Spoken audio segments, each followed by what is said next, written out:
Pasal kedua dari bab toharoh, yaitu tentang istinja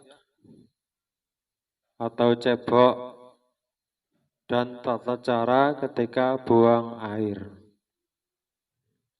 Kita bahas masalah tata cara buang airnya dulu. Wa yastanibu ay wujuban istiqbalal kiblati wastidbaroha fi sahra. Dan jauhilah atau tinggalkanlah, dalam arti ini wajib ini, ketika buang air besar ataupun air kecil, pokoknya ketika buang air, untuk menghadap kiblat ataupun membelakanginya. Kalau buang airnya di dalam tanah yang lapang, maksudnya itu enggak di dalam bangunan.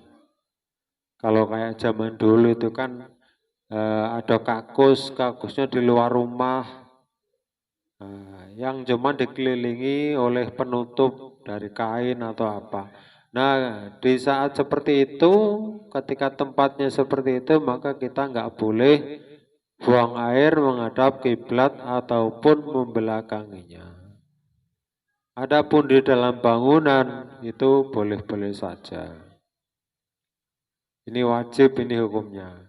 Tapi sekarang ini, khususnya di tempat kita ini, alhamdulillah nggak ada istilah buang air itu di luaran. Itu biasanya di dalam rumah, di kamar mandi.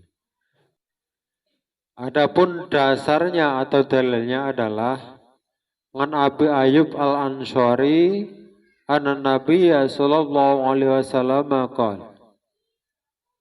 Dari Abi Ayyub Al-Ansari bahwa sesungguhnya Nabi telah bersabda, idza ataitumul ghaita fala yastaqbilul kiblata wala tastadbiruha. Al-Hadis Rawahul Bukhari. Ketika engkau mendatangi tempat buang air, maka janganlah kamu menghadap kiblat ataupun membelakanginya. Wangan Salman radhiyallahu anhu qala laqad nahana Rasulullah sallallahu alaihi wasallam antas taqbilal kiblata bi ghaitin au baulin. Al hadis rawahu Muslim. Sungguh Rasulullah sallallahu alaihi wasallam telah melarang kepada kami untuk tidak menghadap kiblat di saat buang air besar maupun buang air kecil. Dua hadis ini menjadi dasar atau dalil bahwa kita ini dilarang buang air dengan menghadap kiblat ataupun membelakanginya. Kalau di dalam keadaan di luaran bangunan, tidak di dalam rumah, tidak di kamar mandi. Ini secara wajib ini hukumnya. Adapun yang harus kita tinggalkan secara adab atau takrama adalah diantaranya ketika kita buang air itu jangan di tempat air yang tergenang, yang tidak mengalir, kemudian kita mandi di situ. Itu enggak boleh. Yang kedua, kita juga tidak boleh secara adab, secara tata krama, tidak boleh ketika buang air di bawah pohon yang berbuah ataupun di bawah pohon yang untuk tempat peristirahatan. Itu juga enggak boleh. Kemudian yang ketiga, di saat kita buang air itu hendaknya jangan berkata-kata ataupun berbincang-bincang, ngobrol, misalnya ada kawan di sebelah misalnya, ataupun walaupun sendirian tapi bernyanyi-nyanyi, itu juga tidak boleh secara adab. Jadi kalau buang air besar itu ya diam, kecuali darurat dipanggil seseorang misalnya dalam suatu urusan boleh menjawab. Kemudian termasuk juga adab atau tata krama ketika buang air adalah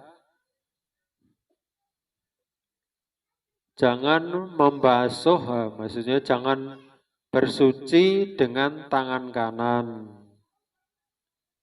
Kemudian yang lainnya lagi termasuk dari adab atau tata krama ketika buang air adalah jangan buang air sambil berdiri.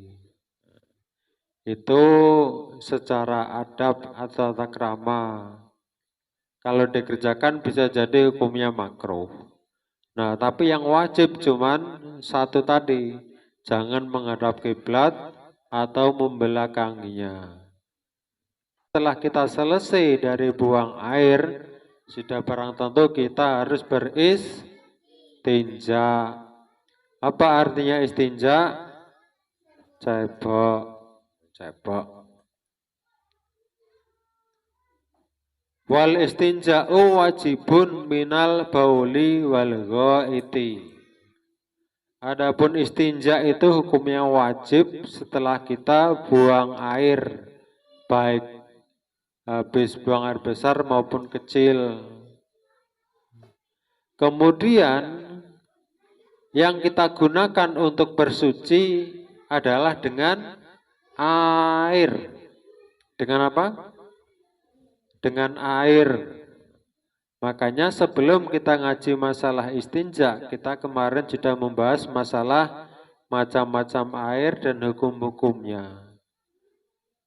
Lalu air yang bagaimana yang bisa untuk beristinja? Apakah beristinja itu boleh dengan air mustakmal? Boleh tidak? Tidak boleh. Apa boleh beristinja dengan air mutanajis? Tidak boleh. Jadi satu-satunya air yang bisa untuk beristinja adalah air mutlak.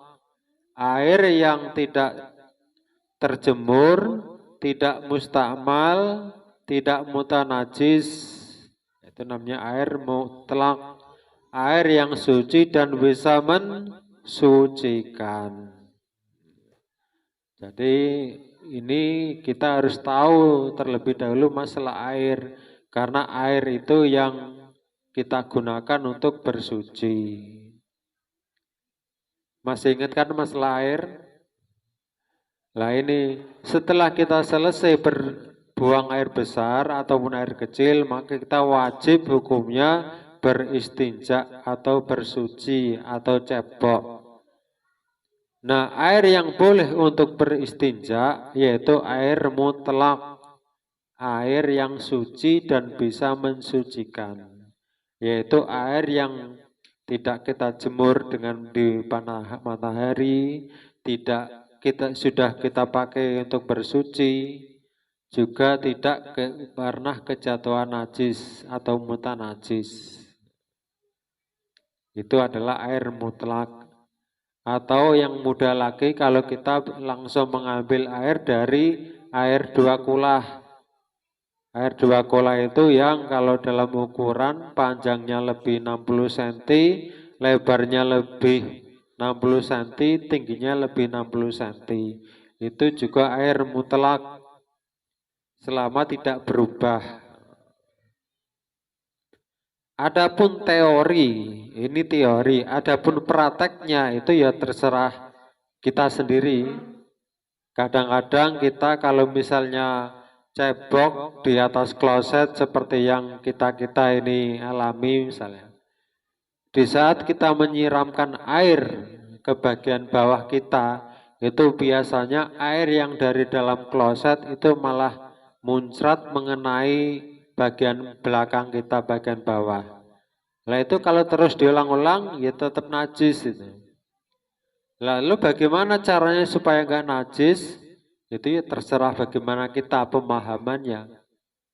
Kalau saya pribadi, kalau di rumah setelah najisnya hilang, terakhir kalinya saya mengambil air dari yang 2 kulah tadi, kemudian saya tegak berdiri setelah tadi sebelumnya sudah dilepas pakaian.